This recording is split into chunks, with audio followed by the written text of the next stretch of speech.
Hey, Sherbert number, not Sherbert, photo share and discussion. I was just drinking a beer right before. Photo share and discussion number 260 is live. First one of 2019. Here we are, January 6th already. Hope everybody had a happy new year, happy and safe new year. Hard to believe we're already in 2019, almost a week in at this point. But we're here, nothing we can do about it. Time marches on. So as we head into 2019, I'm sure everybody's made some resolutions or thought about things and tried to make some decisions, maybe things you want to do differently this year, things you want to, new things you want to try, things you want to do more of, things you want to do less of. And photography is one of those things I'd like to do more of in 2019. I have not done much photography and didn't do much in 2018.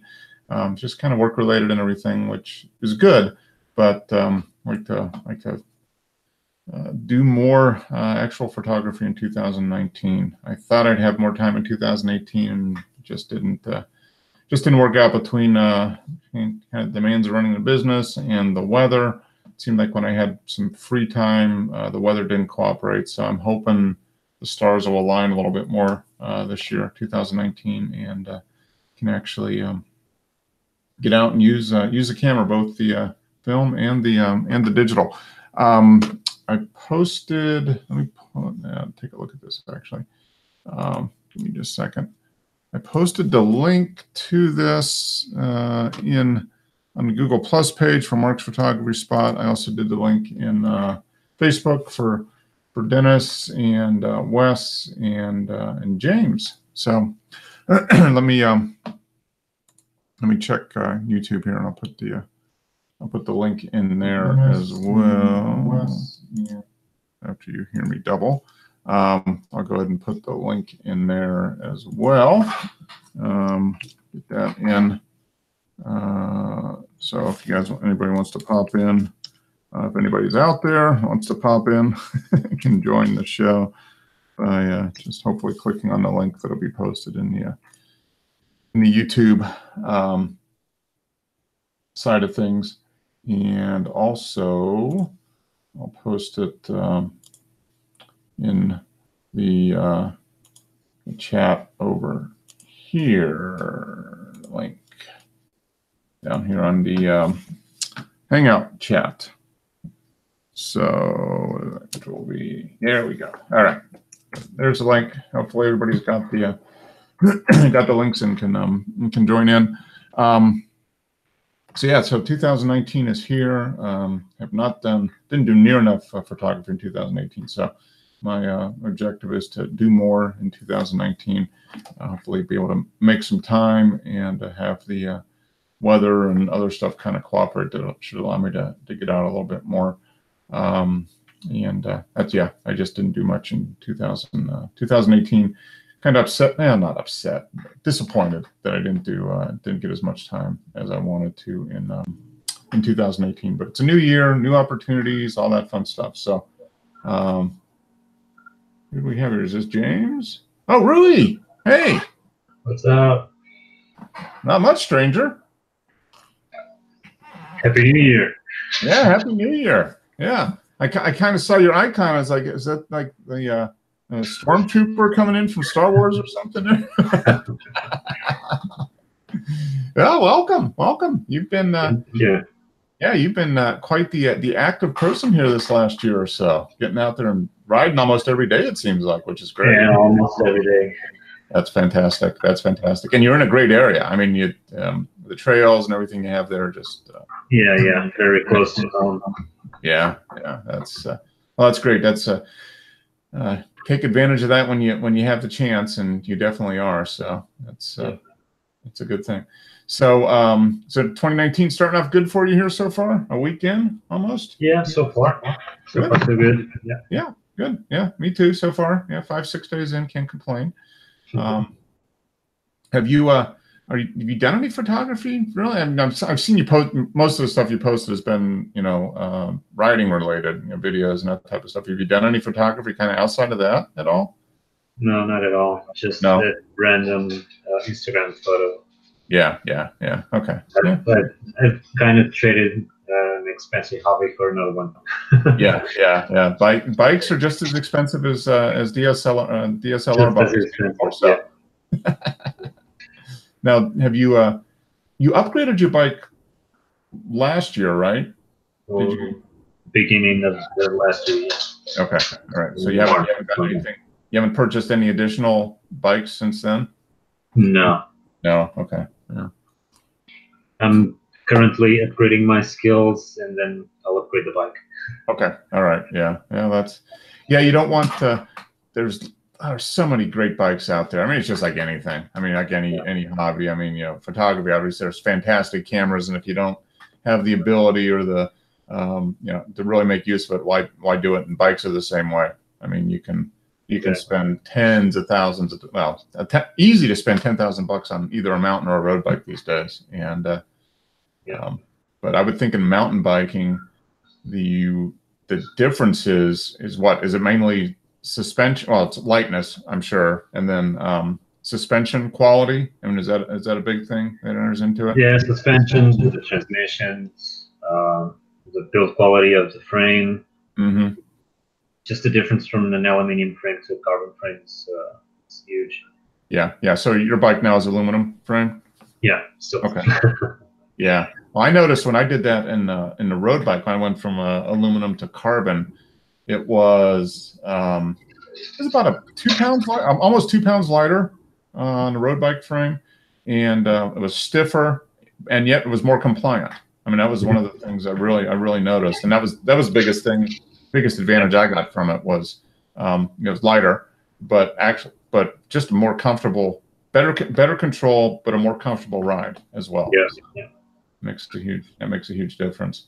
So yeah, so you got your eyes on the bike that you're going to get once your skills get to yeah. The new models recently came in, and there's a new one from Scott that wasn't released for a few years. Okay. They made a new model this year, and it's gorgeous. Yeah. And I'm really struggling not to. Hit the buy button. Yeah. Well, that's the technology in bikes is just amazing, and yeah, there is. I mean, there's a huge difference in going from the entry level bike a couple steps up. Now, I don't know when you get 4 or 5 steps up there. When you really get to maybe the bikes that the pros are riding. I don't know. I mean, I've noticed seems to be a big step between kind of the base model and the first 2 steps or so above it. So like going from a basic aluminum to a performance aluminum frame, and then going from that to a carbon and a higher performance carbon frame, you notice some pretty big differences.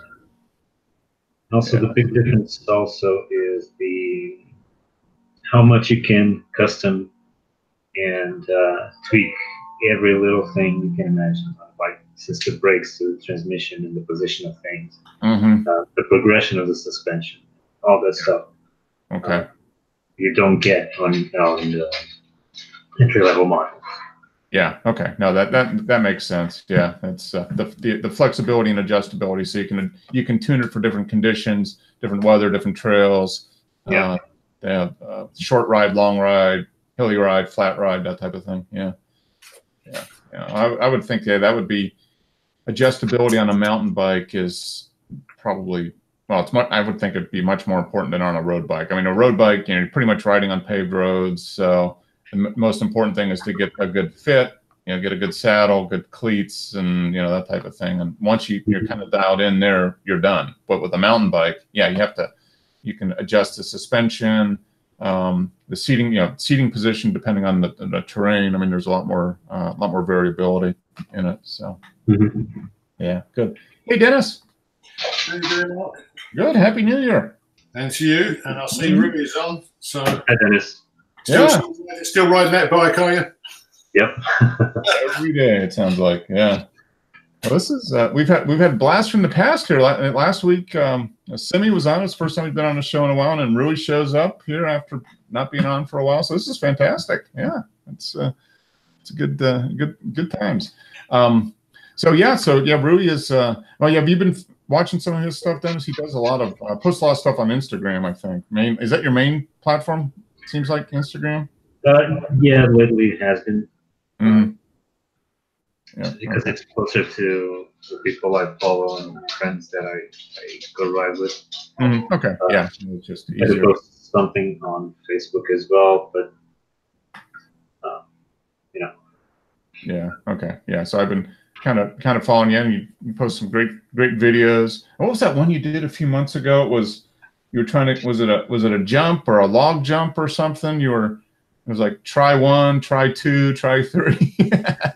Oh, that was a rock roll. Okay. Yep. Yeah. So, down the steep rock. Yeah. Yeah. That looked a little intimidating. It was, and as you know, GoPro is not fair to the terrain it shoots. So you can get a lot steeper than it looks like, and it was very scary. Yeah. That is true. So so no, that's when I get the opportunity, I enjoy watching those because it's kind of fun doing that. And you've got the the helmet mount, so it's kind of like first person point of view, which is nice. So you've been doing lots of photography, motion photography. Yeah. Now, have you upgraded your GoPro again? I did. I bought the Session 5, the smaller one. All right. So does it shoot 4K? Yeah, it does. Okay. So it's just smaller and lighter, but still has good video quality then. Okay. Yeah, I imagine that would make a difference because if you got it mounted to your helmet, that weight on your head, it would probably. Yeah, the other one. For a while.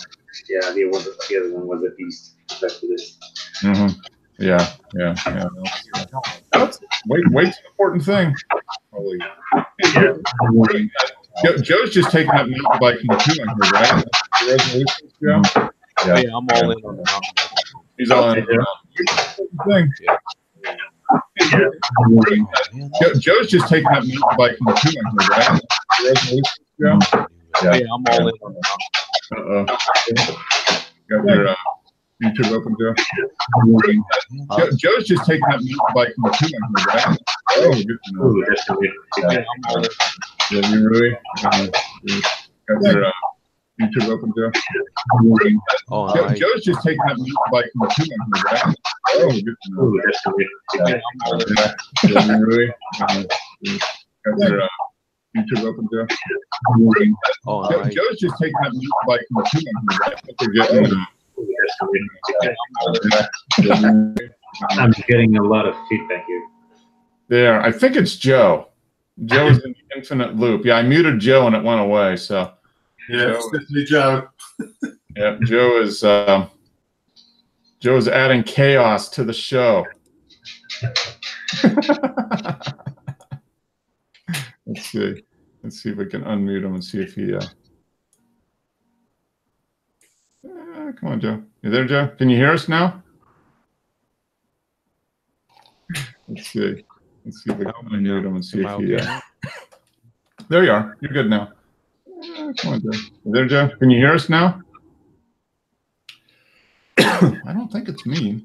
Interesting. I think Joe's getting.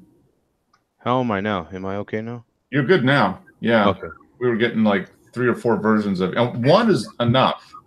Really. Oh, one's way more than enough. Yeah. Oh my God. Yeah, I feel so sorry for you guys. Yeah, that's torture beyond belief. Yeah. So Rui decided to pop in. We've had the return of the some of the original crew here. Rui's ears were burning, I guess, after Simi popped in after a year. So he figured better join in here. So it's great to have him. Great to have him back. You follow most of his stuff on Instagram, don't you, Joe? Yeah, on Instagram I do. Yeah. Yeah. It's he does not get off that bicycle, man.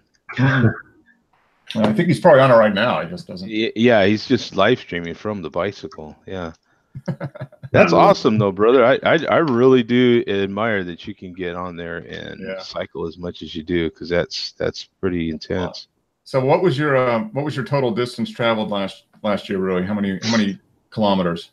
Last year, give me a second, I'll tell you. Yeah, that's what I figured. It wouldn't be too far away from you, I'm sure. Is it midnight where you are, Rui? 11. 11. Yeah, I hope you got some lights on your bike then. Yep. I'm gonna say it's 80. It's 8,000. It's at least 8,000 kilometers. On 2018, 7. 7. Wow. That's 4,300 miles. Yeah, that's pretty good. Good Lord. Most of that's mount on trails, so that's even actually more. That's probably equivalent to like 9 on the road, really. Yeah, yeah. I mean, I think and you're not riding just on flat roads. I mean, you're getting a lot of elevation there, so that's a lot. Total elevation, 120,000 meters. 120,000 meters. I got to give it to him, man. That's because I rode like 3,000 trail miles last year, man. So doing 4. I mean, you had to top me, of course. Just Mr. Topper over there. That's good because I mean that's a lot of time on the bike. I mean 7,000 kilometers on it's 400 hours. 400 hours. There you go. That's it's like a part-time job. It is. You're doing basically another 5 hours. Yeah, 6-7 hours a week. And that's probably about right. 7-8 hours a week probably. You're going. Yeah. Here's a new piece of kit for you there, Mark. Uh-oh. What you get? You know what that is? A mount for a light? For a spider? For a light? It's a speed ring. So it's for a Bowens mount. This is the side that mounts to your strobe. Okay. And this particular style with the 3 different prongs here is a Bowens mount, and that's the most popular mount. And then this side is for my 75-inch Octobox. So so it mounts a big soft box basically. Basically, yeah. Okay, yeah. Cool. Like so I needed a new one because my other one this part on these cheaper speed rings, this part is separate. It detaches. And I get it, so that they can easily take these screws off of the front here, which I can show you actually. I think take that off, and then you take this off. Things, yeah. And then you could easily take the same speed ring, put a different insert in here, and then it'll mount on a different system. So okay, all right. So it gives you some change. You can move it from one to another without having to take everything apart. Right. Yeah. Okay. So it's more for them on the selling these things end than it is for us. But it's more of a convenience for them, so they can manufacture this one piece, and then they can just merely put these inserts in here. And so they only have to do one insert with multiple pieces rather than multiple everything. Right. Yeah. Multiple the whole thing. So and it keeps it cheap for us. And then this is a saw. Drywall saw. Yeah, I know those. I used one of those this last year. Yeah. So. Yeah, you can be mounting that TV up on the wall, I think, huh? I was gonna do it today had this gotten here earlier, but it literally just got here before I jumped on the show. Okay. Yeah. So I was gonna mount that sucker on the wall, but now I'm like, it's too late in the day for me, so I'll just have to wait till later. But I did order the turntable. Let me guess. You didn't go with the Marantz, did you? No. You went with the Riga Planer One. No, I didn't go with the Riga. I went with the Project. Oh, okay. Very nice. Oh, you'll like it. That's a good. Got a fantastic $290. Wow. Very good price. Exactly. I had to buy it, and I had to buy it today. So it was like.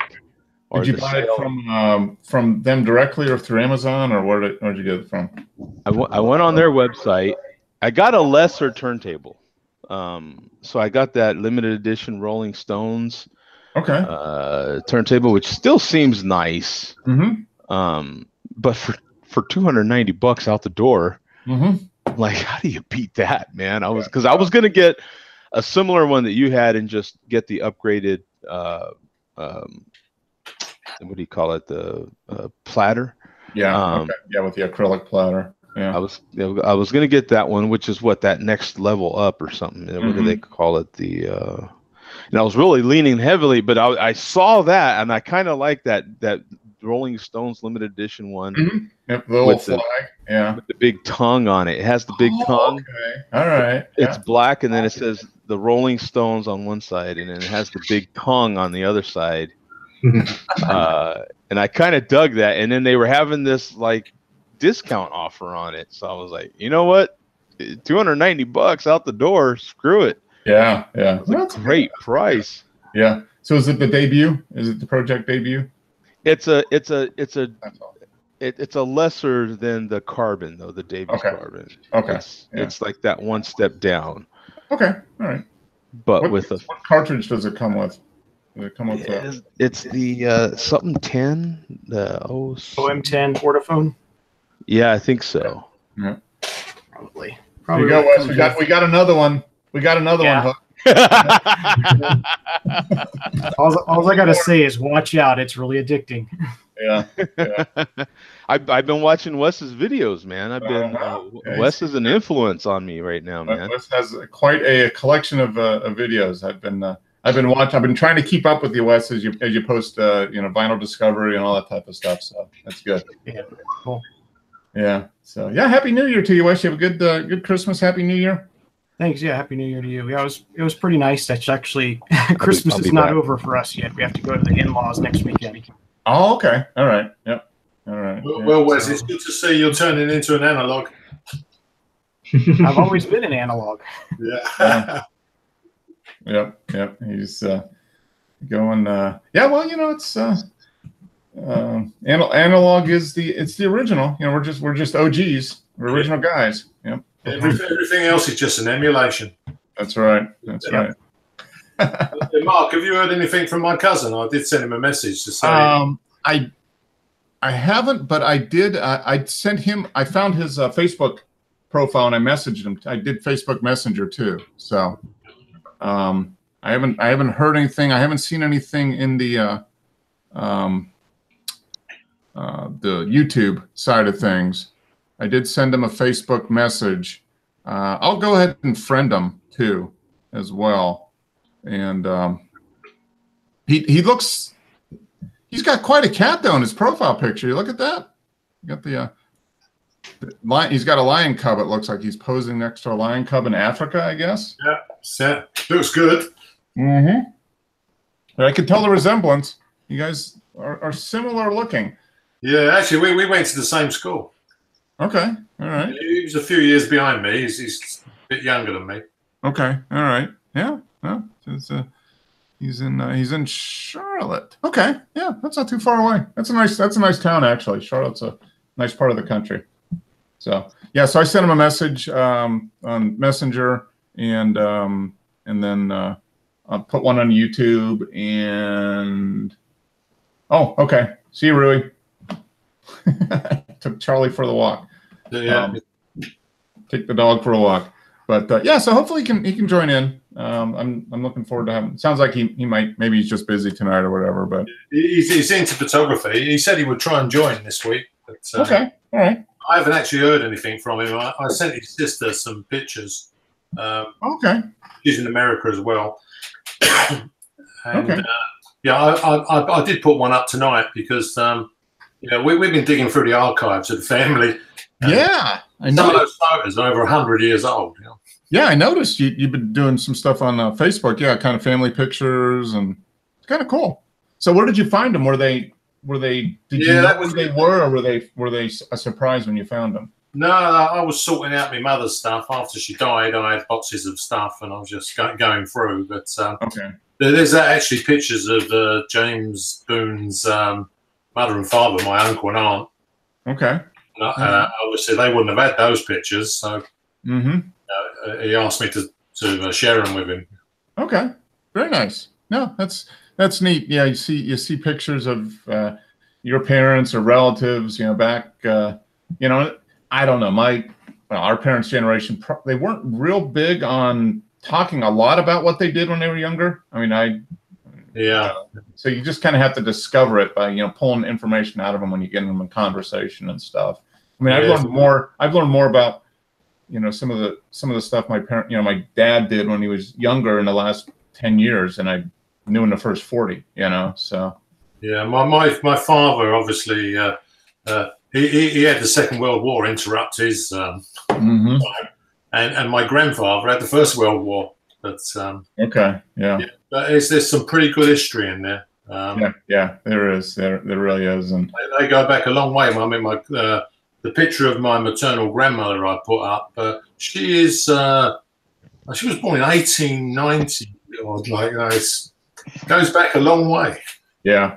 No, it's my father's father was born in 1895. So I knew him up until he lived at almost 90. So I knew him up until I was in college. And then my mother's mother was born in 1902, and she made it to 105. So I mean, she passed in like 2007. So, but yeah, I mean, it was just great talking to her, and kind of completely different world back then. All the stuff. Our grandfather was dead before I was born. Mm-hmm. I did ask my father what he was like, and he said he wasn't a bad bloke when he weren't drinking. Yeah, a few pints in him. Yeah.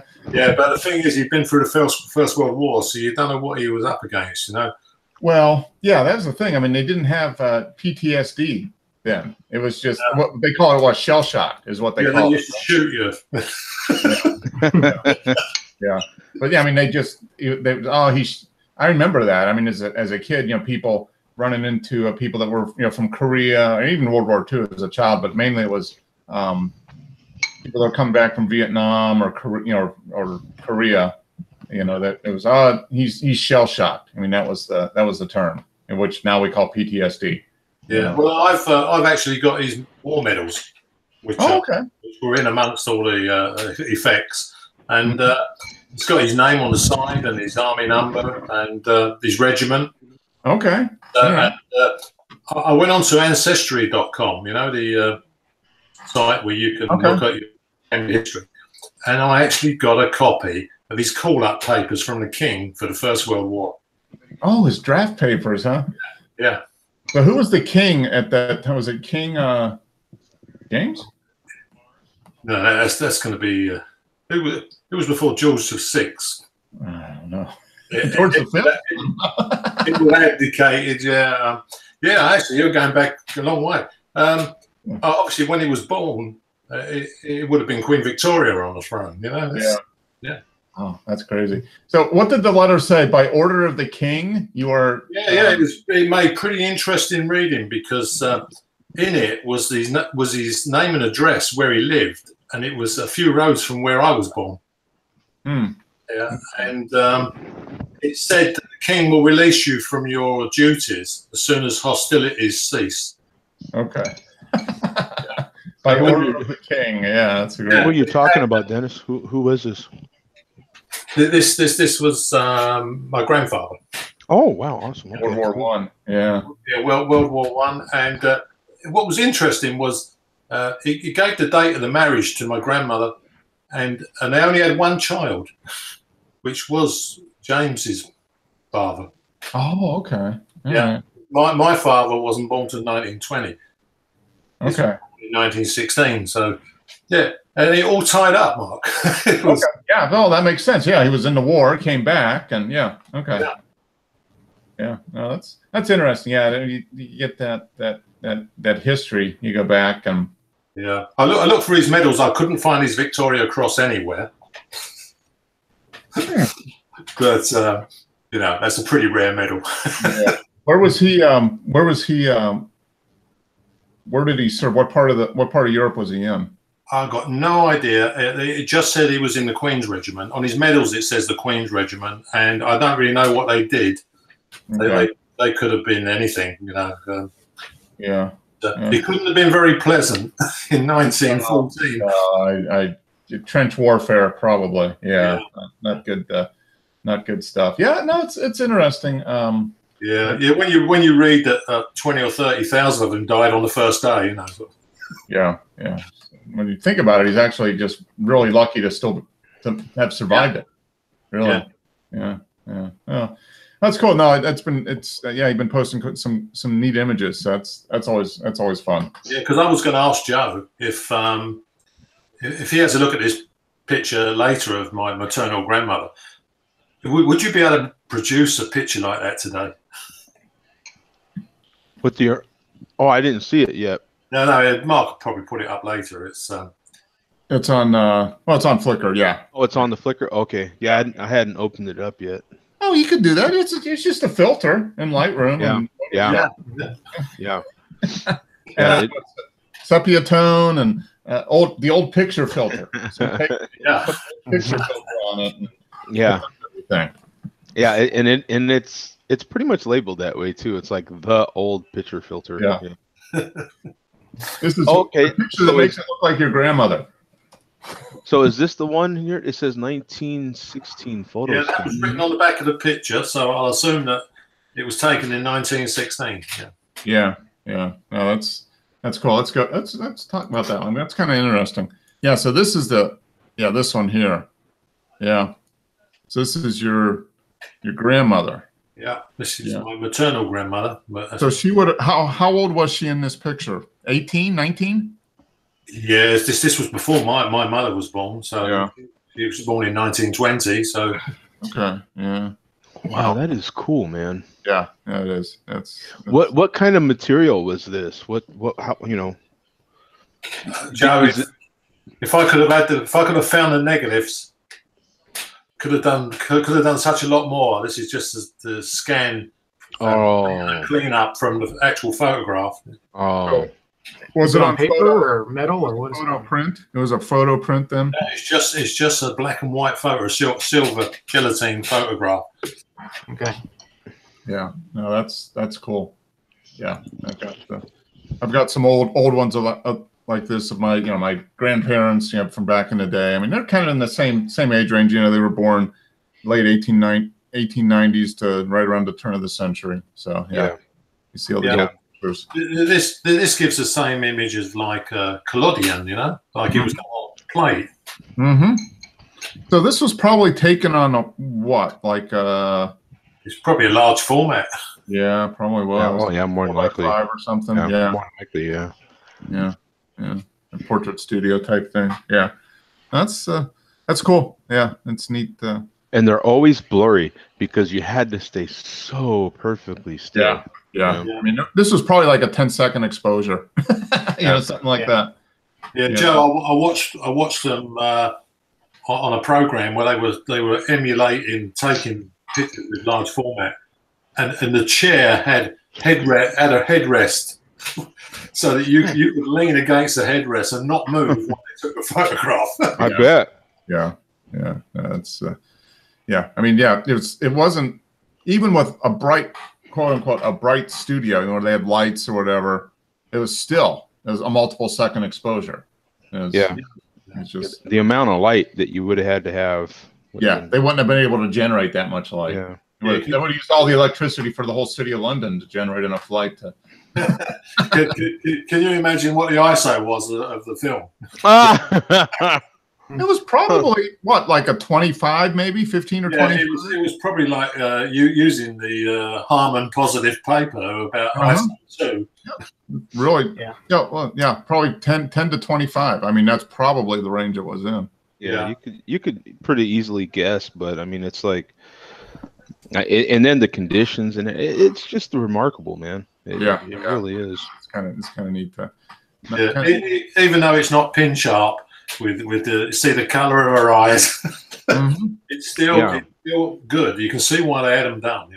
Oh yeah, no, it's still a good. I like his framing or whoever shot it. Their framing, the composure, everything's spot on. It's a nice. This is what you would have been doing 100 years ago, Joe. You'd have been. This would have been a studio photograph, definitely, because I mean, people didn't do photography at home, I wouldn't have thought, in 1916. No, probably not. It's probably the local photos, portrait studio. Yeah. Yeah. I don't know. It's hard to say though, because there was a lot of photographers that really felt the sense that they needed to document everything, and so they would travel with their camera and take pictures. Yeah. All over the place. Imagine they did have film at the end of the First World War, right? Yeah, there was some film from that, but just imagine being a photographer in a battle in World War I with your 4x5 camera. I mean, Brownie came out in 1899, so yeah. Wow, that was film. Yeah, that's right. Yeah, it's just crazy. Yeah, because before that it was glass or something, wasn't it? Yeah, they used to do the collodion system on it, where they like the Civil War and all that type of stuff was that was all glass plates, and that there was a book somewhere about Civil War photography. Those pictures you see from the Civil War and how they did battles and that type of stuff, and just the lengths they had to go to get the equipment to, because there weren't roads. I mean, they were literally strapping the stuff to the back of a wagon and towing it through the woods with a mule to get to where they were encamped and that type of thing. So just imagine the effort to get, because it was all in glass. So if you hit a bump, the glass broke, and then you're like days away from getting more glass to do it again. So yeah. These guys made their own negatives. I mean, that's pretty good. Mm-hmm. Developed in the field as well. Mm-hmm. Yeah. And they probably all went crazy from inhaling all the fumes as they were. The chemicals are absolutely deadly. Dead. Exactly. Like you could just, the levels that a person, like, I would love to find out who actually shot this photo. Yeah. And what that person went through to make this photo happen. You know what I'm saying? Yeah. Because like you said, a lot of times they had to make their own whatever to even develop it and to, make their own film. And I mean, who knows, man? Like, it was crazy back then. Yeah. Right? Yeah. I mean, the chemical process is it is dodgy, definitely. Because if you do collodion, you got to watch it with the chemicals, because carcinogenic, definitely. Yeah. No, the guy in our studio that does it, I mean, he wears a respirator and the hazardous material, thick rubber gloves, that go all the way up to the elbow, type of thing. And I would bet that by the time, before that person passed away, I am sure that they were able to get film in a store and take it to another place and have it processed, and they were probably like, "Oh, kids these days with their modern tech, we had to do it all ourselves." And I was like, man, this is not fair. I had to do all that myself. And like, can you imagine seeing one of those newer Canons? For them, it would have been newer, like in the 40s or something, that actually had electronics in it and stuff. Like, oh my God, that had to really blow their minds. Yeah. It is amazing what. And you didn't have to change the film after every shot and everything. I mean, they were probably like, "Oh yeah, back in my day, you kids nowadays, you got it easy." They didn't have a light meter, so they had to just guess. Yeah. Obviously, that's where the Sunny 16 rule comes from. Yeah. They kind of had a baseline that they knew what worked, and then they were able to just go up or down, but it was still, they were still judging the the light around them to make that decision, how to adjust the exposure up or down. So and it's amazing. And you look at a lot of those old photos, and they're really well done. I mean, they're properly exposed, and they're within probably, a stop. Film's got a little more latitude, but I mean, they're 95% of what the perfect exposure would be. And they're just kind of, as I say, they're swagging it, scientific wild ass guess, most of the time. And it works out. So, yeah, it's kind of. Actually, Joe, while you're on, you're the model photographer here. I've ordered myself some speed lights. Oh, look at you! Oh my goodness! Yeah, because, very proud. All right. Yeah, I'm like a proud it's papa gonna- right now. It's gonna be grey in England till after Easter. So I thought I would try and do some still life, or like Mark's going to do, you know. So Yes, more stuff. Yeah. Yeah. That I had it. I said I had it on my calendar, and I got, which is a good thing to have. But I spent most of this last week working on business, which was good. But yeah. But no. I'm just thinking Dennis Boone's boudoir photography. I mean, and I've also ordered a flash bender. Okay. Oh, Yeah. all right. Yeah, with which is also a softbox kit. Okay. What are you planning on doing? That's what I was going to ask you, Joe. Can you send me over one of your models? It's like, hey, you want to go to London? I know, right? Yeah. Oh, that's hilarious. Yeah, I don't know. I just ordered some stuff. And... Yeah. No. I just took a chance. I ordered a Modus 600 RT. It's a pair of flash heads. Okay. And it's 2.4 gigahertz radio control. You know, the Sony version, because obviously I've got a Sony digital. So. Are they external, or you know what I'm saying, like are they battery powered, or are they? They got their internal battery pack, which the recovery is 1.5 seconds. Oh, that's good. Full flash. So that's plenty fast. I don't know much about the flash photography, so this is going to be a learning curve for me. Oh, you'll find out.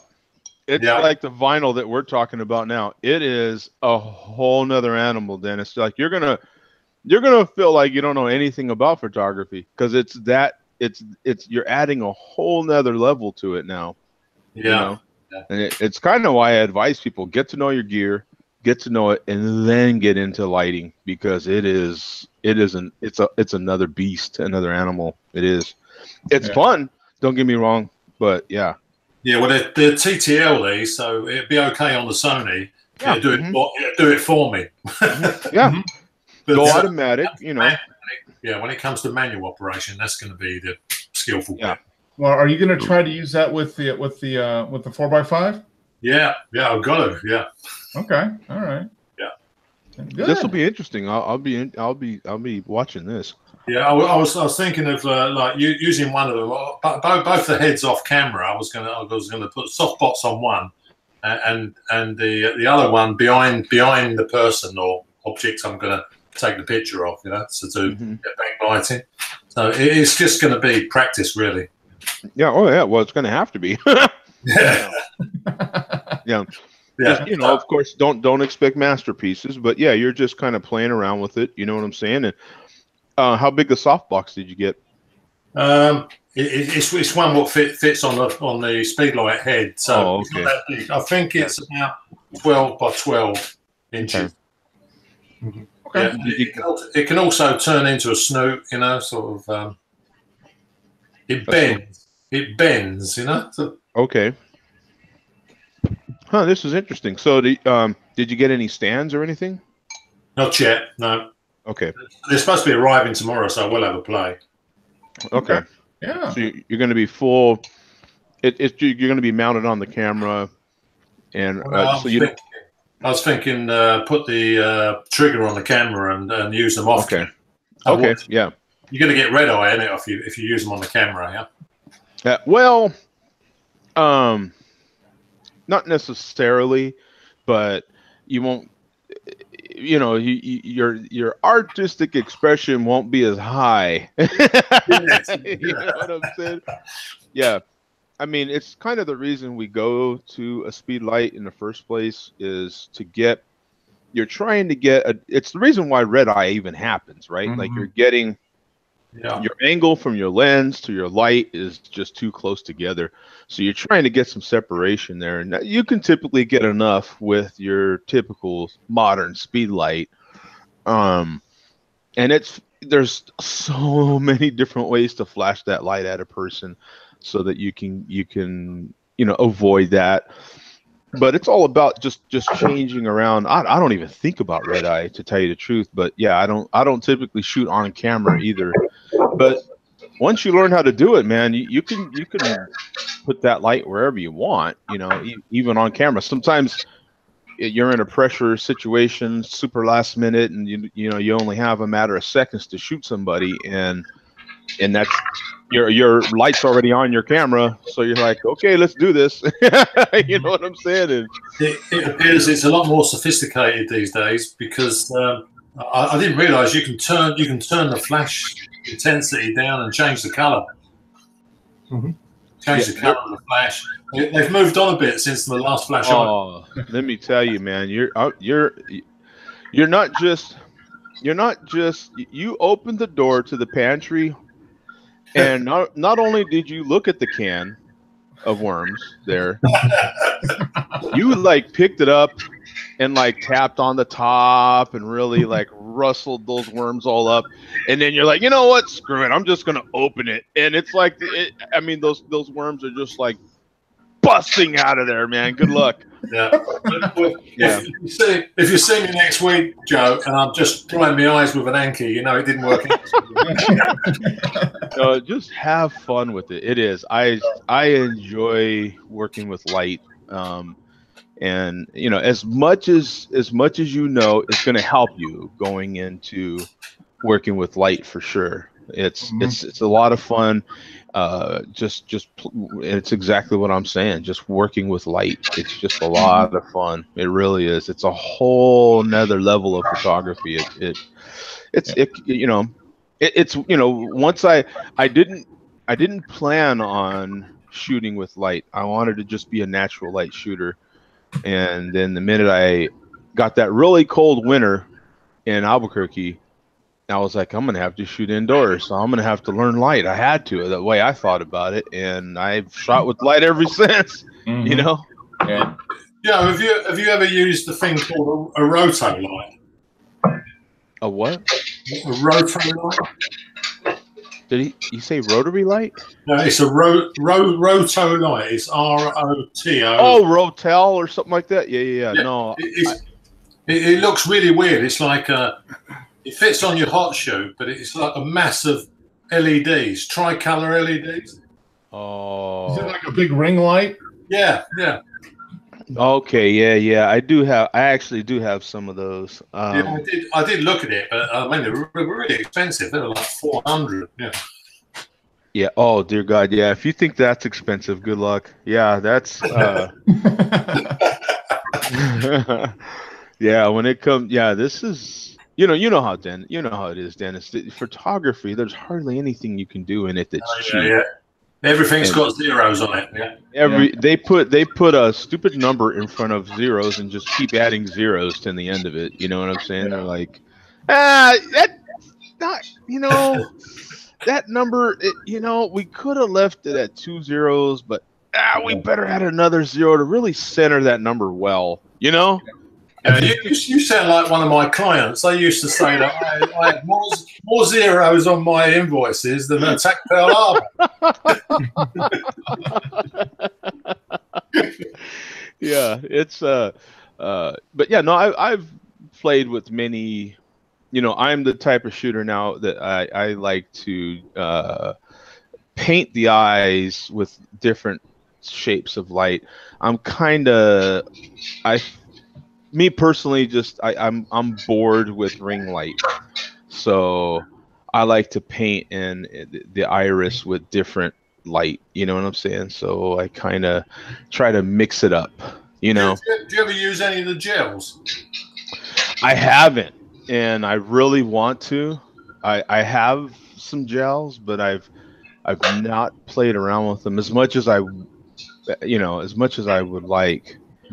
I kind of try to do that sort of thing. I have in the past. I try to do that sort of thing in post, but you do get a much better look when you do it. Boom, Yeah, I watched a guy on YouTube, and he was using a gel to backlight his model, and he was just using all different colors. Her hair was like on fire with red and then blue. Yeah. It's a lot of fun, I'm telling you. It's a disease, man. It's no different than Wes and Mark's vinyl thing, or all you guys here, the vinyl all together. This is kind of vinyl's the same as film, isn't it? Like it's Yeah. without the chemicals added, right? Like you don't have. Yeah. Well, you got to add your own chemicals when you listen to vinyl. That's the... Yeah, of course. Yeah, comes in again. We're not yet pressing our own vinyl here. The chemicals go in the listener, not into the listener. Yeah, listener. Yeah, that's the next step for Wes. Yeah, pressing his own vinyl. Yeah. Not quite there yet. Not yet. He's not ruling out the idea. You know? It's a possibility, but Yeah. I'm interested. What I'm interested in is the whole like better record quality than the other. I don't quite know that yet. Some records, I guess. My impression is this, Wes, like some records have more songs, so they're more compressed, almost like an MP3, really, to get those songs on that record. Yeah. Versus other. It's more that it's quieter on the record, so you're gonna hear more like background noise because you're gonna have to turn the volume up more. Yeah. Okay. Yeah. All right. Yeah, I haven't played a record, and I've got some old records, man. So I doubt that they're really any good, and because I have stored them awful. I mean, they were stored next to the beer in the temperature controlled storage that you had. The temperature controlled storage that I had here in Phoenix, laying down. So yeah, it's in. Have you got a record player, Joe? Well, I just ordered one, so I will soon. It's got the button. That's it. Well, here's a tip, Jeff. You put the record on and you play it, and you're watching it, and it's going. It's probably not a good record. That's your first clue, right? Yeah, that's your first clue. Yeah. So, what always intrigued me, Joe, is how they got quadraphonic sound onto an LP. Yeah. It does. The part that has got me to go ahead and go over the edge, like it just won't for film. No, I'm not going to say it won't, but I won't develop my own film. Sooner or later, I'm going to shoot with one of these mini cameras I have over here, but I just won't develop it. I'll send it out, and get the images. But you're missing so much, Joe. Yeah, and that's okay. I'm fine with that. Yeah, I'm okay with that. Fine with this. But what does intrigue me is that, like, because I didn't know this much about records back in the day. You just would put a record on and bloop, plop the stupid thing on there and play. Matter of fact, I didn't even plop it on there. They were automatic. You know what I'm saying? Mm-hmm. And so and you just played them. Like, I don't know. I didn't put too much thought to it. I was much, much younger, and how all that is. But learning about the grooves and how certain records are pressed differently, and so the grooves can be different, and there's different styluses, and they have different depths, and all this sort of thing is pretty interesting, man. And it's its own can of worms. Yeah, I can see it. You know what I'm saying? I don't think I'll get too deep, just enough to, kind of, put your feet in the water a little bit, sit on the edge of the pool. You know what I'm saying? Like, this is the vinyl version of Speedlights. Yes. Yes. Yeah. But the Speedlights, I'm happy to hear that you're doing this, Dennis. That's pretty brave, man, because it is. Well, like I say, you have to open each door and give it a go. Mm-hmm. Yeah. And the cool thing though is that there is some less expensive. If you stick with Speedlights, that's the cheaper way to go. Yeah, that sounds good. Yeah, it is the cheaper way, because you can get some good Chinese strobes, Speedlights rather, for under $100. You know what I'm saying? That'll fire just as good. Those third-party Speedlights fire just as good as the Canon or the Nikons. You know, I did have a look through the reviews of different speed lights. But have you got Yogano? yeah, the Yongno, Yeah, some weird Chinese name. Yeah, yeah. I was going to get them, but on Amazon they had such a bad write up. Yeah, you'll you know, it's like all this gear. You'll hear some bad things, and I'm sure people do. I have yet to have a bad experience with Yongno. I mean, they're a big manufacturer of camera gear. Yeah, it seemed the biggest complaint was that they get stuck on full power and they won't adjust. Yeah, dude, I'm sure. I'm sure. You know, when I had bought my hand grip for my 40D back in the day, you know, they were very inexpensive, like half the price, you know, of the Canon. And boy, there were so many bad reviews on them. So when I got mine, I was thrilled to post a review on just how good mine was. And hell, I've had it this whole time. Like, it literally took, what, 8 or 9 years for that thing to finally fail on me before I had to get another one. Like, they always say that bad news travels faster than good news. So if it works, people don't say anything about it. If it's when it doesn't work, that's when they complain.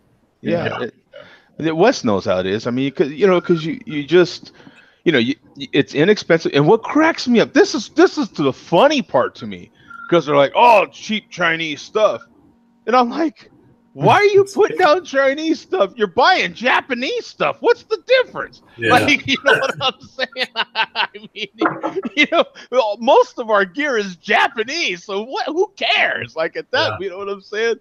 If you could save a few bucks, save a few bucks, man. But keep it real, man. Let's not start insulting different people. I mean, what's the difference? You're buying Japanese stuff. None of it's American, so what's the difference? Some are a bit over the top with the bad reviews. You know, take a chance.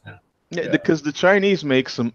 Those of us that are in audio know that actually some of the best audio equipment, tubes especially, are still made in China. Like they're, you know, the Chinese and the Russians make some fantastic audio gear, man. So that, you know, the old Russians made some really good film cameras. Mm-hmm. They were cheap. So you know, go ahead and order some of those, because you can save so much money. I think right now they have some you know, the rival to, man, I'm forgetting the numbers now. I'm forgetting the model numbers of all that stuff, but the top of the line Canon Speedlight is like, God, some like $600 or $700 a piece. Yeah. And the Yongno equivalent is less than 150, you know? So it's like, why wouldn't you do that? You can buy a lot of spares. You know? Okay, so it only works maybe, I don't know, for however long, but, you know, I could have bought 5 of them by the time that, you know, doesn't bother me. Yeah, it's all balance out. You can buy the original equipment one, pay a premium price, and there's still problems with those too. I mean, you know, and but or pay quite a bit less and get an off brand that has, you know, decent ratings, and chances are it's going to be fine. You know, be the same quality for 99% of what you would use it for, and be a lot less expensive and last basically the same amount of time. So yeah, it's there's a lot of good stuff out there that's not original equipment that works just as good. That's for sure. It's like buying generic potato chips. I mean, that's just as good as well. That's an even worse risk. I mean, you're taking tons of risk there. Yeah. You know? Reputations are at stake here. You know what I'm saying? I mean, you know, you've got that craving for a good chip, you know, and you go into the dip, and if it doesn't make it out the other end of that dip, you know, and it breaks, now you got to put your finger in the dip. Okay. We all know from watching Seinfeld that's horrific. Yeah, you don't want to do that. Speaking of dipping, let's dip into these images. How about that? Oh, look at that. Did I not toss that one out there? How was that? That was a softball. That was good. That was good. Yeah. Oh, man. So we had Simi showed up last week and bragged on his camera tossing, and he's still posting stuff. So that guy, yeah, he doesn't. Yeah, he's. I really hope he does some kind of printing up something, because he's definitely has assembled just some fantastic images. I mean, he's just Simi using his filters again.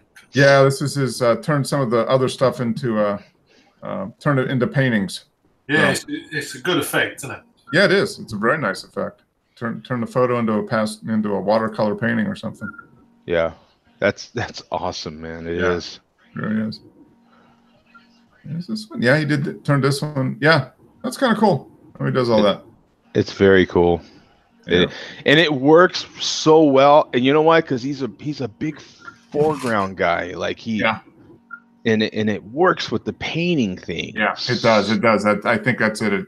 He has a lot of emphasis on the foreground, and that works. That seems to work really well for painting. Yeah, it does. I mean, it's just, especially this and the stuff he shoots too, landscapes. Yeah, it's just the perfect. Yeah, yeah. But we're not going to talk about how much he cheats with the water and everything. But yeah. So yeah, this was last week, and okay, I think this was a new one. Yeah, I think this is a new one. So yeah, there's foreground once again. Focus on that. Yeah, he's Your NFL update is Philly is leading Chicago right now 10-9, and it's 12 minutes left in the fourth quarter. Wow. And you got whatchamacallit, who won today? I was watching the game. Oh, the Chargers. Yeah. Yep. Yeah. That was beat the Ravens. Yeah, it was another decent game. It was not too bad. Okay, so this looks like Meet You at Dusk. So this must be probably other members of his photography group. I bet. I'm surprised Simi never took them out. Yeah. Do we have someone out on the? No. Oh, okay. That looks like a buoy or something out there. But yeah, I see a few people. But yeah, once again, foreground. Yeah, you're right. You nailed it, Joe. That is the big trademark of his images. Is just a very big emphasis on the foreground. It's such, him and Pat are the same way, and I've had the privilege of shooting with Pat a few times, and it's amazing because it's the classic. You're standing literally shoulder to shoulder with somebody, and you're shooting the same thing at the same time at the same light. The only difference is we're 6 inches apart. And he just has a different view on it, man. I'm like, dude, I just can't see it. I don't see it like that. So it's fantastic to me, man. It's like awesome. I love that. I love that. It's Yeah. So here you go. So this is his Galaxy 8 photo. And his batteries wore down. And he was talking about that last week. He had his camera batteries were out, so he took out the smartphone and. Look at this. That's exactly this is beautiful. I love that he's doing this because it's exactly my point to a lot of people why I take so many photos now with my phone, because it doesn't matter. Like if you know how to frame and compose and you know what you want, you have an eye for it, the camera's irrelevant. Look at the image. If there's no metadata down there, you have no idea what this was shot with because it looks just like all the other stuff. Basically. It was ISO 64. Exposure bias 0. Yeah. Well, one telltale sign was it's only 1/60th of a second. Although he could fix that. If he took a tripod that would mount his phone, he could definitely be right back up there. And they sell filters and everything. I want to see a 3-minute exposure with his phone. You know that, you know what? I swear, Mark, I am almost addicted now to just shooting with my my phone because it's so convenient. You know? Yeah, it is. Yeah, I mean, it fits in your pocket. Yeah, it's in your pocket. I mean, you can get those little tripods that'll have the legs that wrap around anything. There And you go. Another smartphone photograph. Look at that. Yeah. see, it's a testament to the tech that we have these days. You know, kids these days. You know. Yeah, it's more. It shows that real photography is about the photographer, not the equipment. I mean, the equipment helps and it gives you more flexibility. Sure. But 90% of what the image is based on your vision of what you're, and how to communicate it. Right. Yeah. I mean, there's certain limits. I mean, Yeah. you're not going to dive too deep into this image without seeing stuff fall apart. But just to look at it, the actual image, the way it's posted right now, and you're like, it's fine. It's perfectly fine. There's nothing wrong with that image. This would be perfect for, like somebody saying, you can make a nice 8x10 out of this. Oh, please. Some of the images that you see on my walls right now were images I took with my phone now that was 3 generations ago, 4 generations ago, something like that. Yeah. So no, it's and I do that on purpose so that people can see. Look, you know what? You know how that image was shot right there? And I'll point to these posters, I shot that with my iPhone 3. You know what I'm saying? Like, you can do it too, man. Yeah, yeah. The thing is, Joe, if you turned up to do a wedding shoot and you told the bride that I'm only using my phone, it's fine. Right? Yeah. Oh, yeah. I see. Now I don't see commercials. Hey, there's Tim. Hey, Tim. Hey, Tim. Okay, can you hear us? Yeah. Yeah. Cool. I'm on my gaming machine, so I haven't got a camera. Oh, okay. Welcome, Tim. Yeah, I thought I'd just pop in. I thought, oh, it's online. Your notification come up. Yeah. Well, good. Welcome. Yeah, good to talk to you. It's been a while. It has. We've got all the old timers are popping back in here. Yeah. So, Tim, my son, where you been? He's disappeared off the face of the earth. Yeah, go on. Oh, you didn't want me down there. Plague. Ah, yeah, bubonic plague. Yeah. You won't appreciate me coming down. You wouldn't have got through customs anyway. Customs coming onto Canvey. Is Canvey gone independent now? Yeah, well, we're gonna leave Europe, so we might as well use it as well. Yeah. Oh, you're not in the UK anymore, Tim? Where are you? No, where Dad lives, he's on an island, and they keep talking about independence. Oh, okay. He's got his own. They've got their own. You don't have your own security force there, Dennis. You only let certain people onto the island. Oh, I expect someone's dreaming one up right now, Mark. Oh, okay. Oh, good. So have you been using the camera much, Tim, at all? No, actually, I've kind of made the decision to actually sell the Nikon. Okay. Oh, wow. Okay. Yeah, wow. Just never been happy with it. Found myself going back to the 40D, so it didn't screw things up. Yeah. Why is a 10-year-old Canon out focusing a brand spanking new Nikon? Yeah, that's right. Damn it. Yeah. Yeah. You kind of temporarily had some, temporary insanity, and now that you're coming back to the real world, it's like, yeah, Canon, here it is. Oh yeah, Canon. Oh yeah, this feels right. This is good, man. That's what I'm talking about. I'm sorry I left you, baby. I didn't mean it, man. You know what I'm saying? That Nikon didn't mean nothing to me, baby. I'm sorry. Terrible. According to my cousin, he's a Nikon man, so he's going to even it up again. No, I think I'll be going back to Canon. No, I've had real focusing issues with it. Kept focusing, and then read up on it, of course, and then everyone's going, "Oh yeah, they're known for it," and people go, "I'll put it in live view." I think, why have I got a DSLR? Exactly. Putting it in live view. Might as well use the phone. Yeah. I do remember you saying, you were having focusing issues. Huh. Well, yeah, that really messed up. We had a family barbecue sort of a few months ago now, and it really messed up. I thought I took some lovely. They looked okay on the camera screen. I thought, that's a really nice shot. When I got it home, it's looking behind them. And you think, well done, thanks for that. I mean, the phone wouldn't have messed it up, and nor would the Canon. I know exactly what you're talking. years ago, I was hired to shoot a reunion, out of all things, and someone gave me this bright idea. You know what? You should try manual focusing. And I'm like, yeah, that's a good idea. And just like you, Tim, I was manual focusing the whole time, thinking everything was coming out pin sharp. Oh my God, I was so off. Everything was soft because my focus was off. And I'm like, yeah, screw that. Autofocus from now on. Like, no more manual. Screw that. Yeah.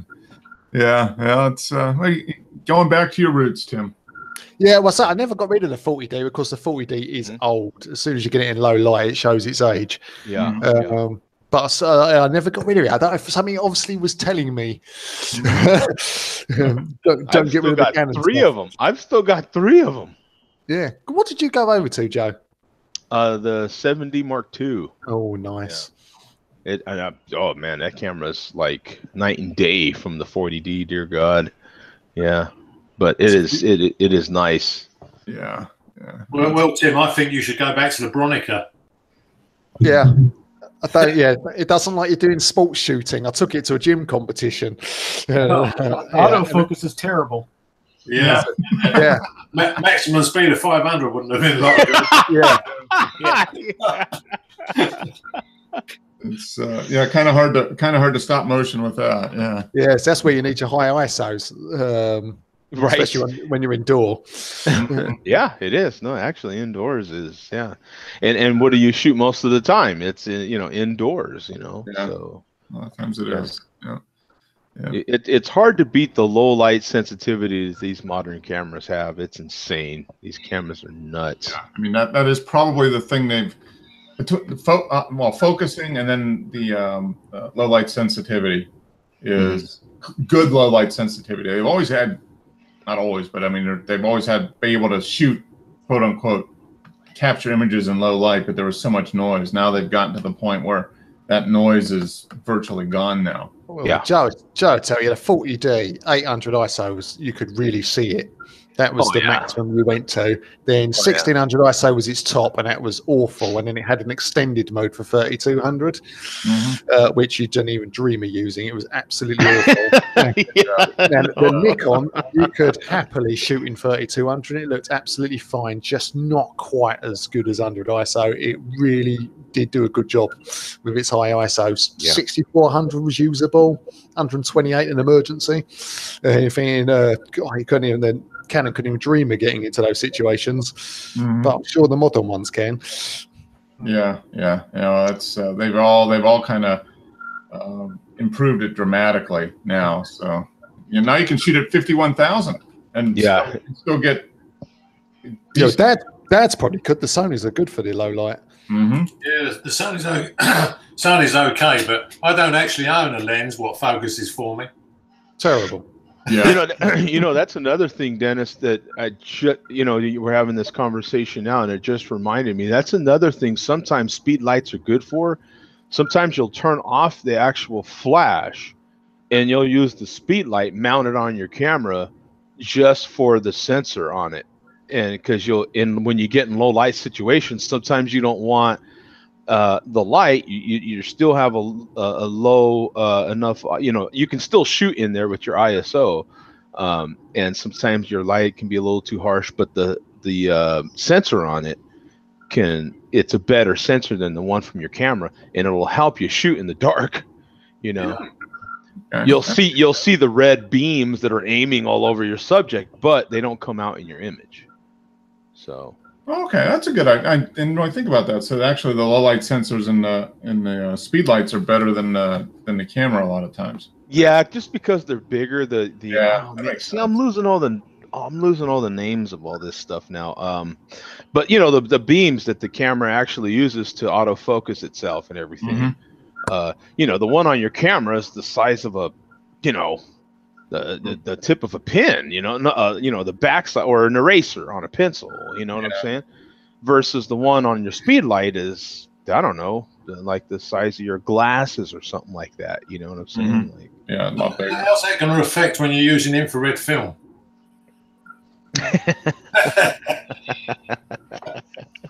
Might be an issue. The only time I've had those those red, like you'll see it. It'll be like a red sort of hash thing all over everything, grid thing. The only time that's ever come out in my images is when I'm shooting with multiple other photographers doing the same thing. And so, okay, so just so much light that, yeah.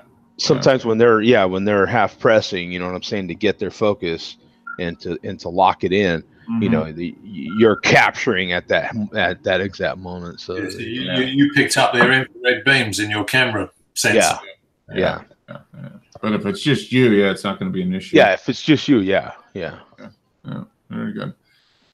Yeah. That's Dennis is entering a whole new world of learning here. Oh, he sure is. Yeah. He sure is. Yeah. It's another, you know, and your triggers also will have those little beams too. They're very similar to the ones that are on your remote controls. You know what I'm saying? I think the triggers on this the ones I bought are 2.4 gigahertz. Yeah, so that's a common one. Yeah, that's a common one. But that's not going to be infrared, is it? That's going to be. Well, the signals that are the radio frequency that's talking to each one of your devices is different than the sensor on the front of your triggers or your speed light that is actually aiming towards your subject that you're shooting to detect on what, you know, aperture you need and all those other sorts of things, how much light you need and all those sorts of things. The other thing, Joe, is what's your viewfinder like when you're indoors? You know, sometimes for me, if I'm shooting in literal pitch black, sometimes I'll shine a flashlight just so I can see what the hell, you know what I'm saying? You know, when you're talking your viewfinder, sometimes you have to like do little tricks, you know, like that. But, you know, I don't know that you'll get there right away, that you'll be shooting that dark. But maybe you will. Maybe you'll play around with it. I don't know. But those are little tips. You know, or sometimes I'm just shooting completely. I've been doing it so long now that sometimes I'm just shooting off of my face a little bit, and I kind of know where I'm aiming, you know what I'm saying? And I leave the sounds on my camera, the little beeps, you know, so I can hear when it's focused, you know what I'm saying? And I'm like, okay, there it is, and I'll hold it and lock it, and boom, boom, boom, boom, boom, you know what I'm saying? So there is that, you know what I'm saying? So, you know, once it's like anything else, once you get comfortable with it, then, you know, it's just a matter of, okay, what angle, and, you know, you don't necessarily, I don't. My big secret with portrait photography, half the time I'm not looking through the viewfinder anymore. That's, you know, the odds are the younger my subject, the more likely I'm not shooting in back of my camera, you know, because the younger my subject, the more they respond to an actual face and not just the lens and this big black piece of equipment, you know. So they respond better if they see my face. Hey, how's it going? Boom, boom, boom, boom, boom, boom, boom, boom, boom, boom. Hey, how you doing? Boom, boom, boom, boom, boom, boom. You know, so that's, you know, the little tips and tricks, you know, here and there. And sometimes even your bigger subjects, you have to, okay, let's smile. Let's see your, you know what I'm saying? You know, it just depends on who it is. Well, I know one person that has to deal with that a lot, and that's Simi, I think. Yeah, possibly. Yeah. Seeing his log is like, okay, smile. Yeah, he kind of, yeah. Move a little bit to the left, to the right. Yeah. Actually, you've done well on that, Mark, because that depth of field is all in, isn't it? Yeah. Yeah. That's one thing you don't have to worry about. If you shoot landscapes, you don't have to worry about dealing with people, I guess, which is now without even seeing the Nikon there, just seeing the exposure, you're like, yeah, that was the camera. He was back with 361. That a boy. That a boy. That's the thing we know. He's back. Yeah. Gotta hold that smile, Mr. Log, for 6 minutes. Can you imagine? Yeah, even back in the day, they'd have been like, are you kidding me? Yeah. Okay, so now he's back to 126 seconds. Yeah. He's in triple digits. That oh boy. Yeah. Oh, boy. In a sweet spot. Yeah, Yeah, looks good. Looks good though. Yep. Yeah, but that one at 126 seconds, you know, that photo's only in 7 groups. Yeah. I I mean, think he got tired.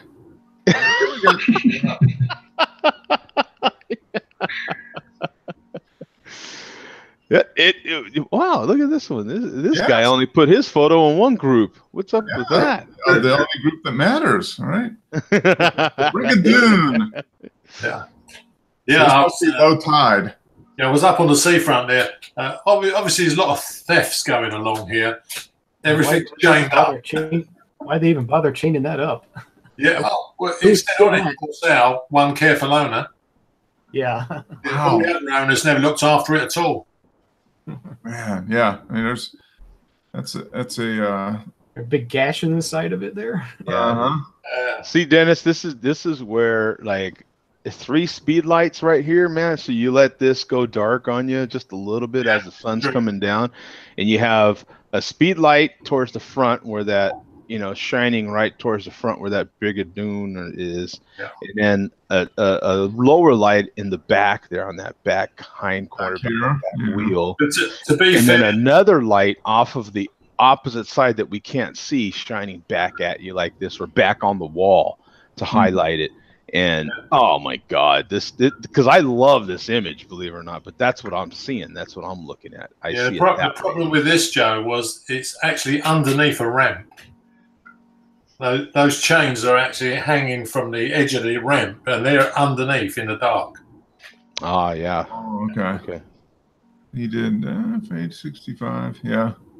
Did you do anything in post processing? Did you do looks like almost like an HDR kind of treatment? Yeah, I think I oversaturated it somewhat. Okay, all right. Maybe bumped up the clarity a little bit. Yeah, sure. No, I actually like it. No, you know, if you did the same thing that Sim's doing and made this like a little painting sort of thing, this would be kind of cool, man. The focus was on the chain. Mm-hmm. Okay. I was using that super lens, that 65 mil on this. Mm-hmm. So this image isn't off the chain, right? No, it's not off the chain.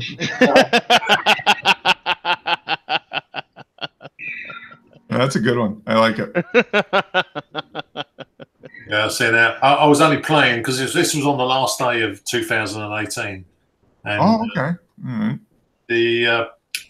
I put the super wide on for this. And Okay. I put it black and white this time. Yep. Yeah, So but that's basically 180-degree field of view almost. Yeah. this was hyperfocal focus as well. I just set the lens up on f8, and you just click like a point and shoot. Mm-hmm. The only thing is, of course, being such a wide angle, you've got to watch the angle you hold the camera. Yeah. Yep. It does both things if you tip it too much. And this is relatively at the low end of the tide cycle here. That's for sure. Yeah. Tide's gone out. Yeah. That's nice. I like that. That's nice. Nice taking that black and white. It was only 1/10 of a second. So. Mm-hmm. Oh, you'll never make it out there. I'm telling you right now. Yeah. Hey, here we go. Hadley Castle. Yeah, I was going through some of the 4x5s, and this one, I scanned it, Mark, at 3200 DPI. Okay. Wow. And, it really has got a lot of detail in the negative. But Yeah. I'm afraid it's lost on the screen here. Yeah, I'm sure it is. Once you try and load it up onto Flickr, then it looks awful. Mm-hmm. I think even Flickr has its limits, man. That thing had to be huge. Yeah. I done a really low JPEG, and it was still over 100 meg. Yeah. 3200 DPI, dear God. Yeah. The original scan was probably close to a gigabyte, I bet. It was actually. Yeah, it was about 800 meg. Yeah. in black and white. This is obviously because it's black and white negative. Yeah. That's like one of Pat's images, actually. Pat does those like. Yeah. Now imagine if this was color, Dennis. It'd be like 2.5 gigs. Yeah. Now I think that the last color I scanned at 3200 DPI went 1.3 gigabyte. Yeah. Mm-hmm. Yep. which it took a long time to display on the screen when I. Yeah, I wonder why. Yeah, I wonder exactly. I wonder why. Yeah. It's funny too because that image has a lot of detail in it. Like you said, there's a lot of stuff. Yeah, there's a lot there. Well, this one, yeah, we were talking about this one earlier, but yeah, it's kind of, that's a neat. So this is your great grandmother, right, Tim? Yeah, great grandmother. Yeah, it's got to be, isn't it? Yeah. So have you got these from Nan's photos? Yeah, I was going through all her old stuff, and on my Facebook page, I stuck loads of stuff up, which cousins in America have they've got them now because Jimmy's actually printing them off and making a bit of a family album out of them. Oh, okay, that's nice. Yeah, that's neat. That's a neat image. It just goes to show that a silver gelatine picture, that picture is over 100 years old and it's still okay. Yeah. Yeah. Yeah. Whereas obviously color would have just faded away by now. Yeah. No, it's definitely came. They didn't know it at the time, but it was definitely archival quality. Well, this has proved it. This black and white gelatine photograph has lasted over 100 years, and you can still see it. Yeah, it's still very, very good shape. I don't know how your JPEG file is going to look when you put it on the computer in 100 years' time. I don't know. Oh, here is this is a great shot, Wes. I like this. Yeah, action shot. Yep. This is got the nice crisp water beads. Is it like a little heron or something? It's a snowy egret, I think. Oh, egret. Okay. That's cool. Going in after the fish. It looks like, huh? Yeah. It like flies along and drags its feet, and then tries to get him to come to the surface, and then fly back and try to catch him. Okay, so it's almost like trying to scare the fish out. Yeah. Yeah. Does that actually go into water, Wes? Yeah. It does. It goes under like after the fish. Yeah. Not under, no. No. It just flies around and tries to catch him, I guess, as it flies over. All right. It's not like our cormorants. Our cormorants actually like dive into the sea and disappear, and they come up like later. Yeah, we have cormorants too, and they do. They dive under, and then they have to dry out because they don't have any oil on their feathers, so they can go deeper. Mm-hmm. Yeah, that's true. Yeah, they would no oil, which reduces their buoyancy. Oh, so these guys float, do they? Yeah. This is a great shot. So how many were you on continuous shooting for this? Yeah, I was just doing continuous where he was just flying around dragging his feet trying to get the fish to come to the surface, and then happened to catch this when he was diving for one. Yeah. Is this your 600 mil, Wes? Yeah. Yeah. So it's basically a 1,000mm lens. And he loves that. I wish I had a 1,000mm lens. And it still crops some. So even at 600mm, I still have to crop. Yeah. That's a great shot. Very nice. Thank you. One of those. And we got Mr. Gators sneaking around wanting to get that egret. Yeah, exactly. Waiting for lunch. Yep. Whatever it may be. That's neat. How big's that gator then, Wes? It was pretty small. It was about a 4-footer. All right. They just take a chunk out of your leg. Big enough. Yeah, big enough. He's thinking, if that photographer gets any closer, I'm going to add him. I think he's probably thinking, why is he shooting my bad side? I can see why you got 600mm now. That's a good reason to have one. This is. Have you shot from here before? Yeah, I rarely do like this kind of shot when I'm there because I'm always going after the birds and stuff. But this is nice. I like this. This is we were down there when we went down for that photo walk a couple years ago, and it's a beautiful park. I mean, you got the walkways that kind of go in and amongst all the wetlands and everything. So it really gives you a good opportunity to wander around and go to different spots and see lots of things. And it's nice. a nice place for wildlife photography. Yeah, a lot of stuff going on there too. I mean, there's always, it seems like, nice sunset. Yeah, very nice. Very nice. Oh, there you go. Rui. Looks like on the top of the hill. So is this on your commute to work, Rui? No, this is before the commute. Okay. Charlie for his walk. Okay, yeah, there's Charlie. Very nice. Nice. This is so pretty much right out, go out your door and up into the park then, huh? Mm-hmm. Yeah. Wow, look at that. Look at that exposure, man. That's like one, I don't know. 2,564. That is wild. It's a very precise exposure. That is so precise. Yeah, if it would have been a 25/65, then it just would have been. Yeah, completely blown out. Yeah. Yeah. Just Oh, look at that. I mean, yeah. I mean, Even notice. yeah, nice. There's a lot of detail there. I mean, you got the. Who knew that phones could do that kind of thing? Yeah. Continual. Yeah, it's no. Yeah, just whatever shutter speed from 1 to probably 4,000, just in single. 50 ISO. Yeah, single increments. ISO 50 at 2.4. Looks like you're shooting into the sun, I guess. Yeah. That is wild, man. Yeah. These camera phones are incredible, man. They really are. They really are. It's oh, see, this is great. The kind of the fog over the city. Yeah, shooting into the sun there. Yeah, these are different days actually. Okay, different day, but so it's a pretty regular occurrence. This time, or is it year round, or is it more in the winter? Okay. Yeah. Yeah, 1/4000th of a second. Yeah. Nice even. Oh, at least it's an even number. Yeah. At least it had that kind of courtesy. I mean, No, it should have been at a 2019th of a second. That would have been the trick.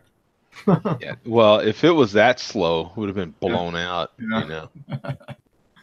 Yeah, it's a fun shot. Yeah, that's that cracks me up. I don't think I've ever seen an exposure so fast. That's crazy. Yeah, it's funny. There we go. 1/12 of a second. So we got the moon, and is that Jupiter? I don't know what that is. One of the other planets, probably. Yeah. Is the There's a little motion blur. Yeah, a little bit. Well, yeah, 1/12 of a second. Yeah. But yeah, I mean that's still a very. I blame Charlie on that. Yep. Oh, is he pulling or something on you? Yeah, tugging. Very nice. Yeah, that's. Oh, I like this one. Very nice. Taken just yesterday morning. Looks like. Yep. Yeah. A morning walk. First thing, get up in the morning, take Charlie for a walk, and then you can get on with the rest of your day. Yeah, pretty much. What part of Lisbon is this? Is this eastern looking west or? This is northern looking south. Oh, okay, north looking south. All right. So it's up. The northern part kind of backs up in. Does it back up into hills on the north? Yep. Okay. Yeah. Yeah, it is beautiful. Yeah. Yeah, that is. It is a great. On clearer days, you can see the other side of the river. Okay. Right at the distance, where it starts the hill. Okay. Right. You have a glimpse of the bridge. Oh, okay. All right. Yep. Very nice. Yesterday was foggy, so. Yeah, you get a lot of fog in the winter. Is it? Yep. Okay. Yeah. It makes for some neat images. That's for sure. Yeah, it's pretty cool. Very nice. Well, yeah, that's a great way to end the show. That's fantastic.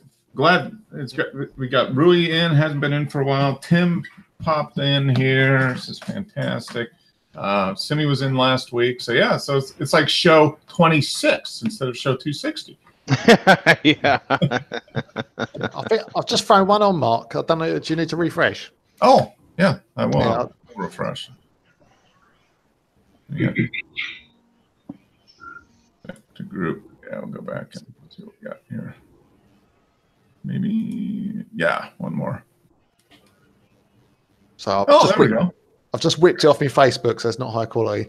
Oh, okay. I took this in the summer with Dad when we was doing, like, he was talking about the slow shots, long exposures. Oh, that's cool. Yeah, I was quite impressed with this one because it is a dirt cheap ND filter. Okay. Yeah, that's why I black and white in it, because everything's got a purple tinge to it. Okay. Yep. But no, how many seconds? What was the exposure on this? I can't think what time. Can you remember the kind of times I was getting, Dad? Because the extra stop I had was really gaining an advantage, wasn't it? Because you had a 9-stop filter. Yeah, it was about 30 seconds, wasn't it? Something like that. It was a really bright, sunny day, wasn't it? Okay. No, I'd end up with a great effect. I mean, just like it's going in, coming out of the mist. Yeah. Yeah, it did work. Mm-hmm. It wasn't anything like Simi's times. No, Right. Yeah. What's he got? Like a 500 stop filter? I think he must stack up 10 stops on top of each other. Yeah. His camera, his sensor must go, there's nothing here. Yeah. Black spray paint. Yeah. They do have some filters though that I've seen some reviews on lately that are nuts. Yeah. That literally you're not going to see anything unless you do exposures like he does. Yeah. Yeah. Well, I've never seen it on the 10s. Yeah, the thing he does, I mean, he's shooting it, beginning or end of day, so he's in twilight or dusk, so yeah. Yeah, magical things. I remember having that discussion with him before he ever even started, and I would tell him about, thinking about, hey man, you should try, shooting at sunrise, and and the stuff you get at sunrise is pretty interesting. And yeah, but now he has insomnia because he gets up every morning before the shoot. I know, right? Yeah. He's like, thanks, Joe. Yeah. That C came out okay, Tim, didn't it? Now. Yeah. Do you remember it was really choppy, wasn't it? It was quite, yeah. No, well, that made it good when that's what's made it so fluffy. Yeah, it was quite big waves coming out of like big ball of cotton or something. Yeah. We had to watch the splashing because we were starting to get splashed. Okay. Yeah. No, that's a great shot actually. That's really nice. I like that. And like you said, you made it black and white because of the fringing from. I did manage to get one color. Like the Nikon software that come with the camera did actually do quite a good job at removing the color cast, but Dad's one's perfect. You wouldn't even know he had an ND filter on it. Yeah, I was using a B&W filter, wasn't Yeah. it? Yeah. Well, that's a good shot, Tim. Thank you for sharing that. It's a good one. Good way to end. Going into the new year. There we go. Yeah. So, fantastic. Very good. That is very good. Well, I appreciate everybody showing up and staying up late. Tim and Rui and Dennis, really appreciate it. Fantastic start to the year, and hopefully we all make more images this year than last year. It won't be hard for me. I don't make. I do 4. I'll be ahead of what I did last year. So right, yeah. I've got a really low bar now. Wes has got fairly high. You've been pretty productive here the last year as far as photos. So yeah. Keep that going. Dennis, yeah, pretty good. Joe's got a fairly low bar this year too. So no, I've definitely, and I'm not going to get too much better this year either. I already know. Don't forget, Mark, that Wes joined the Film Developers Club, Color Film. Yes, he did. I need to do that. I've got. I haven't ordered it yet, but I do. I do have it. I did take a look at Freestyle, so I think I'm going to get that ordered here probably this month. So I got to actually use the camera first before I can develop. So I gotta do that. But no, that is on my list to do this year is to do some color development as well as color photography. So I'm hoping to do that. And Rui, always great to see you. Keep doing those videos. I mean, you don't have time to do anything except work and ride. I mean, as much as you've been doing, so you just keep doing that. I really admire him riding that much. I mean, I really do. It's a lot of effort. I mean, having done that for a few years riding, I mean, it's just it's 8 or 10 hours a week to ride that much. But it's nice being able to get to ride for your commute back and forth to work. That helps, I'm sure. Yeah. Well, Rui's got to do a lot more cycling to catch up with Joe's. That's right. That's right. Yeah, you got that right, Dennis. Yeah, that's How many kilometers was it, Joe? It was so. I don't know. I don't like to brag. You know what I'm saying? I know we have a rookie over there in Portugal somewhere, so I'm just I don't want to brag. Yeah, you don't want to discourage him. Exactly. Yeah. Like, I want to ride as much as Joe, so I might as well. It might serve as an inspiration. Yeah. That's good. Well, I appreciate, as always, guys. It's fun. I'm looking forward to 2019, doing this and sharing moments and just getting together and talking. I mean, that's half the fun of it. Just getting together and enjoying each other's company and talking photography now and again as part of the process. I enjoy it. I look forward to it every week. So hope you guys do as well. And get some sleep, guys. Have a good week. And we'll be back here next week.